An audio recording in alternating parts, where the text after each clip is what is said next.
আস্তে করে দরজা খুলে যখন ভিতরে উকি দিলাম, মনে হলো ঘরের ভেতর কিছু অস্বাভাবিক হচ্ছে। কমলা রানী সেখানে বসেছিল, আর তার পাশে একজন প্রায় 60 বছরের বৃদ্ধ ছিলেন। এমন একজন লোক কিভাবে আমাদের 25 বছরের কাজের মেয়ের সাথে এমন আচরণ করতে পারে তা ভেবে অবাক লাগছিল। আমি তখনও নিশ্চিত ছিলাম না ঠিক কি ঘটছে। তবে পরিস্থিতি দেখে আমার মধ্যে এক অদ্ভুত পরিস্থিতি তৈরি হয়েছিল। পরিস্থিতি সামাল দেওয়ার জন্য আমি একটা পরিকল্পনা করলাম। আমার স্বামী তখন শহরের বাইরে কাজে গিয়েছিল, তাই রাতে একা ঘুমানোর সিদ্ধান্ত নিলাম। ঘুমাতে যাওয়ার আগে আমি লাল রঙের একটি পোশাক পরলাম এবং চাচার ঘরে ঢুকে চাচাকে দুধ দিতে গিয়েছিলাম। চাচা আমার দিকে গভীর দৃষ্টিতে তাকিয়ে রইল, তারপর হেসে বলল, তুমি কি কিছু চাও? তারপর তিনি আমার হাত ধরে টেনে, হ্যালো বন্ধুরা, আমাদের আরেকটি মজাদার গল্পে আপনাদের সবাইকে স্বাগতম। আমি আশা করছি এই গল্পটি আপনাদের ভালো লাগবে। আমার নাম প্রিয়া, আমি শহরে থাকি এবং আমার বয়স 25 বছর। আমি একজন বিবাহিত মহিলা, তবে আমার জীবন যেন নানা রহস্যে ভরা।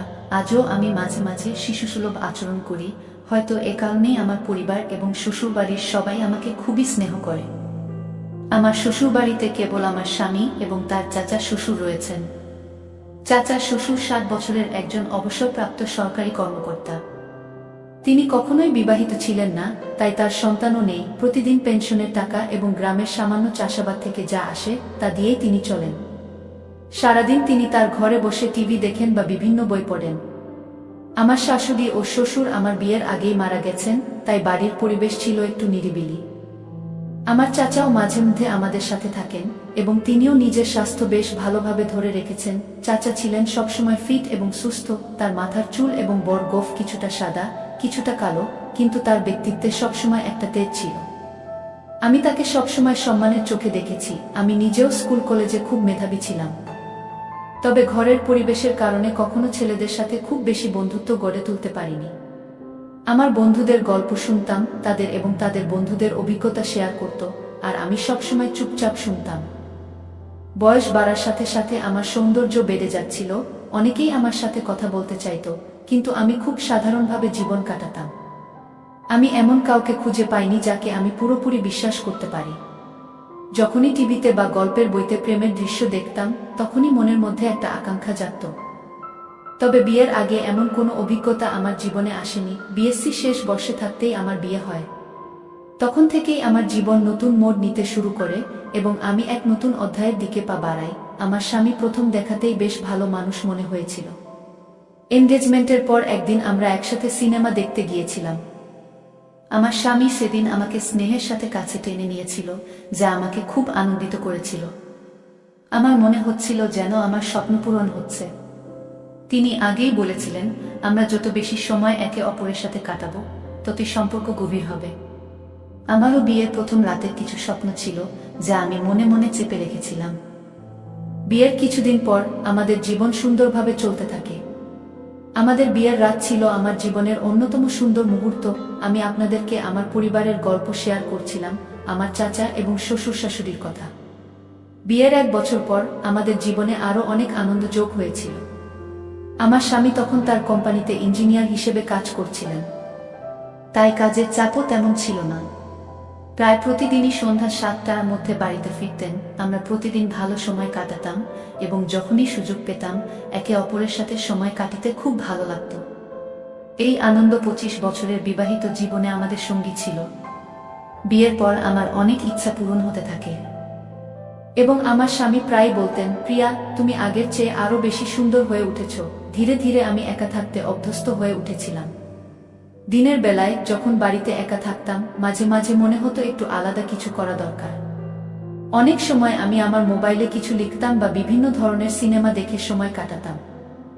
বিয়ের আগে যেসব অভিজ্ঞতা আমি পাইনি, বিয়ের পর সেগুলো সম্পর্কে জানার কৌতূহল বেড়ে গিয়েছিল। আমার স্বামী যখন সন্ধ্যায় বাড়িতে আসতেন, তখনও আমি অনেক আনন্দে থাকতাম। তিনি হেসে বলতেন, তুমি সবসময় এত উৎসাহী কেন? আমি মজা করে বলতাম, আগে কখনো এ ধরনের অভিজ্ঞতা পাইনি, এখন 25 বছর বয়সে জীবনটা আরো নতুন রূপে দেখছি, তাই আমি সব সময় হাসি খুশি থাকি। বিয়ের 1 বছর পর আমার স্বামী পদোন্নতি পেয়ে ম্যানেজার হয়েছিলেন। অফিসের কাজে ব্যস্ত থাকায় তার বাসায় আসতে দেরি হতো। সকাল 8টায় অফিসে যেতেন আর ফিরতেন রাত 11টায়। তার ব্যস্ততার কারণে মাঝে মাঝে মনে হতো যেন কিছু অপূর্ণ থেকে যাচ্ছে। তবে আমি নিজেকে সামলে নিতাম। একদিন হঠাৎ মনে হলো আমার প্রতিবেশী ভাইটিও বেশ সুদর্শন, কিন্তু আমি জানতাম এমন কোনো পদক্ষেপ নিলে ভুল বার্তা ছড়াতে পারে, তাই আমি নিজের উপর নিয়ন্ত্রণ রাখতাম। আমি প্রায়ই আমার প্রতিবেশী সুনীলের বাড়িতে যেতাম। তার স্ত্রী আমার খুব ভালো বন্ধু ছিলেন এবং আমরা একসাথে সময় কাটাতাম। সকালে আমি নাস্তা তৈরি করে আমার চাচাকে খাওয়াতাম, তারপর সুনীল এর বাড়িতে যেতাম। সেখানে 1-2 ঘন্টা গল্প করার পর বাড়ি ফিরে দুপুরের খাবার তৈরি করতাম। আমাদের কাজের মেয়ে এসে ঘরের কাজ করত। একদিন আমি প্রতিবেশীর ফুফুর বাড়িতে বসেছিলাম, হঠাৎ আমার ভাইয়ের ফোন এলো যে তাকে তাড়াতাড়ি যেতে হবে। সেই কথা শুনে আমিও বাড়িতে ফিরে এলাম। তারপর রান্নাঘরে গিয়ে দেখি বাসনপত্র পরিষ্কার করা হয়নি। আমি কাজ শুরু করলাম এবং সবকিছু গুছিয়ে নিলাম। আজও কিছু অসম্পূর্ণ মনে হচ্ছিল। ভাবলাম কমলা রানী আজ আসেনি, তাই তাকে ফোন করলাম। ফোন তোলার পর আমি জিজ্ঞেস করলাম, তুমি কোথায়? কমলা রানী বলল, দিদি আমি তো তোমার বাড়িতেই আছি, ঝাড়ু দিচ্ছি। কথাটা শুনে আমার সন্দেহ হলো, কারণ আমি রান্নাঘর থেকে বেরিয়ে দেখলাম ঝাড়ু একপাশে পড়ে আছে আর সে কোথাও নেই। ফোনটাও কেটে দিয়েছে। রাগ সামলাতে পারছিলাম না, তাই আবার ফোন করতে যাচ্ছিলাম। ঠিক তখনই আমি চাচার ঘর থেকে তার কথোপকথনের আওয়াজ শুনতে পেলাম। আমার মনে সন্দেহ আরো বাড়ল। যদি কমলা রানী ঝাড়ু না দেয়, তবে সে করছে কি? আমি চুপি চুপি চাচার ঘরের দরজার কাছে গিয়ে কান পাতলাম। সেখানে কমলা রানীর কথাবার্তা শুনতে পেলাম, কিন্তু আজ তার স্বর ছিল কিছুটা অন্যরকম। ভেতরে ঢুকে দেখলাম চাচা বসে আছেন আর কমলা রানীও তার সাথে। এই দৃশ্য দেখে আমি হতভম্ব হয়ে গেলাম। বাইরে বসে দাদানাতনির মতো বয়সী মানুষের এমন আচরণ দেখছিলাম আর ভাবছিলাম কিভাবে এমনটা সম্ভব। সেই সময় আমি নিজের অনুভূতিকে সামলাতে পারছিলাম না। চাচার এই বয়সে এমন ব্যবহার দেখে আমি বিভ্রান্ত হয়ে পড়েছিলাম, কিন্তু আমি নিজের উপর নিয়ন্ত্রণ রাখতে পেরেছি। আমি প্রতিবেশীর ফুফুর কাছ থেকেও কিছু কথা শুনেছিলাম, কিন্তু সেগুলোকে গুরুত্ব দিইনি। আজকের ঘটনাটি আমাকে নাড়িয়ে দিয়েছিল। তবে আমার চাচা একবারও আমার দিকে তাকায়নি, যেন কিছুই ঘটেনি। সে কখনো আমার সাথে কোনো খারাপ ব্যবহার করেনি। তাই আমি কেন ভাবতে শুরু করলাম যে চাচাজি ভুল ধরনের মানুষ হতে পারেন। আমার মনে হলো চাচাজি একা থাকেন, তাই হয়তো কিছু ভাবনার দ্বন্দ্বে পড়েছি। কমলা রানী, যিনি আমাদের বাড়িতে কাজ করেন, তারও তো নিজস্ব জীবন আছে, বিয়ে হয়েছে, কিন্তু তার ব্যাপারে আমি কিছু জানি না। আজ যা দেখলাম তাতে আমার মনে নানা প্রশ্ন জাগলো। আমি আমার ঘরে ফিরে এসে ভাবনার গভীরে ডুবে গেলাম। কমলা রানীর রুম থেকে হালকা আওয়াজ ভেসে আসছিল, আর আমি বিছানায় শুয়ে কল্পনার জগতে হারিয়ে গেলাম। কিছুক্ষণ পরে কমলা রানী চাচার ঘর থেকে বেরিয়ে এসে আবার নিজের কাজে লেগে গেল। আমাকে বিছানায় বসে থাকতে দেখে সে কিছুটা ভয় পেয়ে বলল, আরে ভাবি, আপনি কখন আসছেন? আমার নিজের কাজ করতে হয়তো ভুলে গিয়েছিলাম, আমি হাসি মুখে বললাম।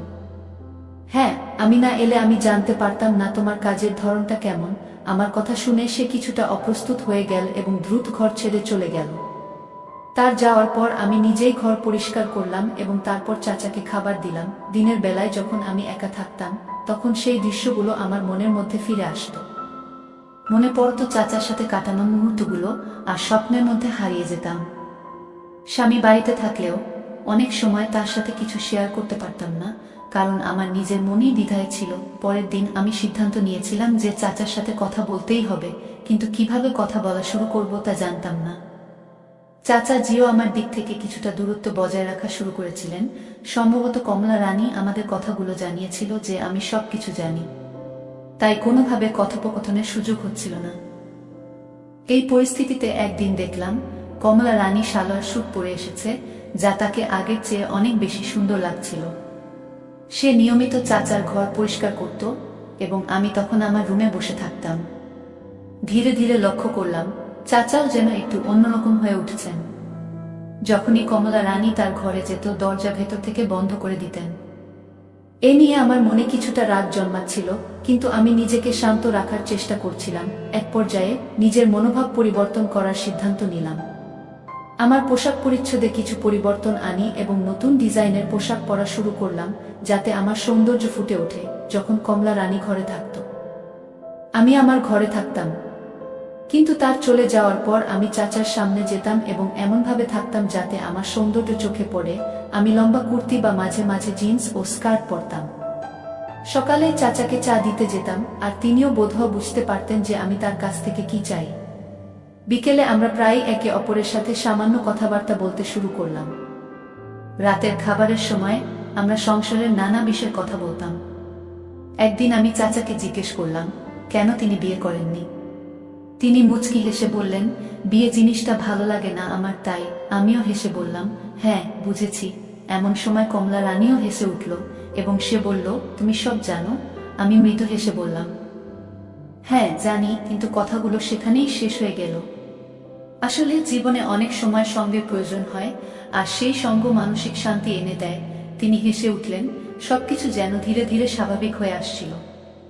এরপর যখনই কমলা রানী তার রুমে যেত, চাচা আর দরজা বন্ধ করতেন না, বরং একটু খোলা রাখতেন। কমলা রানীও এখন আগের চেয়ে স্বাভাবিকভাবে আচরণ করতে শুরু করলো, আর আমিও তাদের সাথে হালকা মজা করতাম।